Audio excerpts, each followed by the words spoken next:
வேலுண்டு வினையில்லை. வணக்கம். நான் இன்னைக்கு துலா லக்னத்தை பற்றிய பொதுவான பலன்களை நான் உங்களுக்கு சொல்கிறேன். துலா லக்னம் பொதுவாக சுக்கிரனின் ஆதிக்கம் உள்ளவங்க.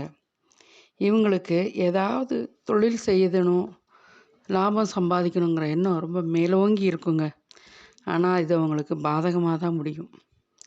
அதுக்கு பதிலாக அவங்க வேலைக்கு போய் சம்பாதிக்கலாம்.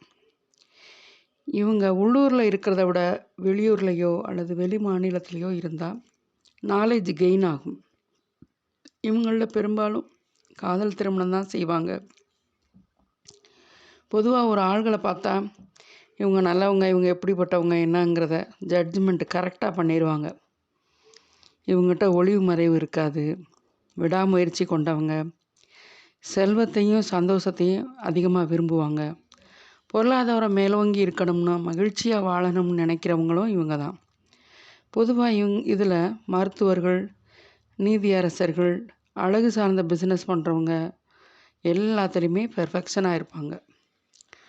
இவங்களுடைய எண்ணம் அழகாக இருக்கிறதுனால தான் இவங்களோட வாழ்க்கையும் மிக அழகானதாக இருக்கும். மேலும் இவங்களோட லக்னாதிபதி சுக்கிரன் இதில் சனி உச்சம் பெறுற வீடுங்கிறதுனால பிறருக்காக ரொம்ப அதிகமாக உழைப்பாங்க. இவங்க யாருக்காக அதிகமாக உழைக்கிறாங்க, அவங்க முன்னேறிடுவாங்க. ஆனால் இவங்களுக்குன்னு இவங்க உழைச்சாங்கன்னா அந்த அளவுக்கு கூட இவங்க வரமாட்டாங்க. பிறருக்காக உழைக்கிறவங்கனாலே இவங்க உயர்ந்தவங்க தானே, மிக உயர்ந்தவர்கள், ஆயுள் பலம் பெற்றவர்கள், அனைவரையும் சரிசமமாக நடத்துவாங்க. ஏற்றத்தாழ்வுலாம் இவங்களுக்கு இருக்காது. எல்லாரையும் ஒன்று போல் பார்ப்பாங்க. பொதுவாக இவங்க உடல் ஆரோக்கியத்தில் இவங்களுக்கு கவனம் இருக்கணும். நேரம் கிடைக்கிறப்ப இவங்க குருவாயூரப்பனை போய் தரிசனம் செஞ்சுட்டு வர்றது நல்லது. இவங்க பொதுவாக 30 வயசுக்கு மேலே தான் சந்தோஷம்னா என்னன்னே இவங்களுக்கு தெரியும். அது வரைக்கும் கஷ்டப்படுவாங்க. ப்ரெஸ்டீஜ் பார்ப்பாங்க, கௌரவமாக இருப்பாங்க, பார்க்க ரொம்ப அழகாக இருப்பாங்க. இவங்களுக்கு பயணங்கள் செய்வதிலையும் கேளிக்கை உல்லாசங்கள் இதில் எல்லாம் நாட்டம் இருக்கும். ஏன்னா சுக்கிரனோட ஆதிக்கம்ல இது எல்லாத்துலேயுமே அவங்களுக்கு ரொம்ப ஆசைப்படுவாங்க. வெளியே போகிறதுக்கு, வெளியூருக்கு போகிறதுக்கெல்லாம். சூரியன் இந்த ராசிக்கு பகை கிரகம்னால தந்தையோட சுமூகமான உறவு இவங்களுக்கு இருக்காது.